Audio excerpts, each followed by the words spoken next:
Joining us now is Nebraska Republican Congressman Don Bacon. Congressman, thanks so much for joining us. I want to start by getting your reaction to the president's latest comments. What do you think? Well, maybe the Supreme Court will rule this week or this coming week that tariffs are unconstitutional. I personally believe they should originate from the House. It's the Congress or the legislature responsibility in Article 1 to raise revenues and determine tariffs, not the president. So just on tariffs alone, I disagree with the statement. But to threaten countries who oppose his strange talk on Greenland is also absurd. And I think a lot of the stuff about invading Greenland, he says, I believe it's really being done for negotiating effect.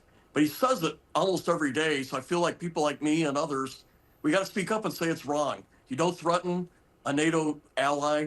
They've been a great ally. That we've had bases on there since World War II. Denmark has fought with us by our side in Iraq and Afghanistan. So I feel like it's incumbent on folks like me to speak up and say that these threats and bullying of an ally are wrong. And just on the weird chance that he's serious about invading Greenland, I want to let him know that it would probably be the end of his presidency. Most Republicans know this is immoral and wrong, and we're going to stand up against it. So what would happen if he decided to use military force to take over Greenland?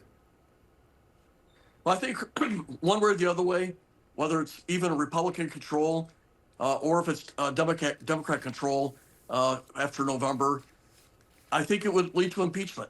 I think it's invading ally, to me, is a high crime and misdemeanor. And we have a treaty. We have the NATO agreement and it would be basically severing this whole agreement and invading an ally, a democracy. It's immoral. It's wrong. Yeah, Denmark is a founding member, one of the founding members of NATO, to be sure, and NATO has been the most important strategic alliance that the United States has had since World War II.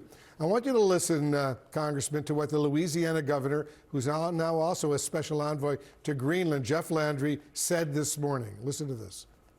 The president is serious about reinforcing the Monroe Doctrine. This is something that should have happened 20 years ago. 20 years ago, we'd have been having this discussion. It would have been a bipartisan position. Nobody would be complaining. They would say that the president is doing a great job to secure our homeland. He's told Denmark what he's looking for, and now it's a matter of having Secretary Rubio and Vice President J.D. Vance make a deal. The Trump administration, as you know, repeatedly argues that the United States needs Greenland for national security purposes. What's your response to that? Well, we have a base there right now. It's a very important base. We used to have roughly, I think, 14 bases at the height of our presence in Greenland. What we should be doing is sitting down with the Danish leadership and Greenland leadership and saying, what do we really need to have for security in the Arctic? Do we need to have more presence of U.S. Navy? Do we need to have an Air Force base? This is the discussion we should be having.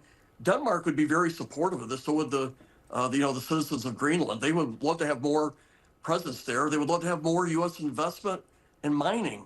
So to threaten Greenland, our ally, to achieve something that you could do in a friendly negotiation or friendly handshake, it's really absurd. And the Monroe Doctrine is to keep out other countries in the Western Hemisphere. Greenland is in the Northern Hemisphere, and they're our ally. And so it's really strange, absurd talk. And by the way, 20 years ago, we would even be madder. You know, in fact, to think of Ronald Reagan would have had this discussion, it would have been impossible. Ronald Reagan honored and valued our alliances, and they knew Russia was the threat and not our alliances. So this is not traditional Republican viewpoint, frankly, going back since World War II. And it's more like 1890s, William McKinley kind of thinking, or it was sort of the mindset we had in the 1930s before World War II. We've learned from World War II and after with the Cold War that U.S. is the leader of the free world.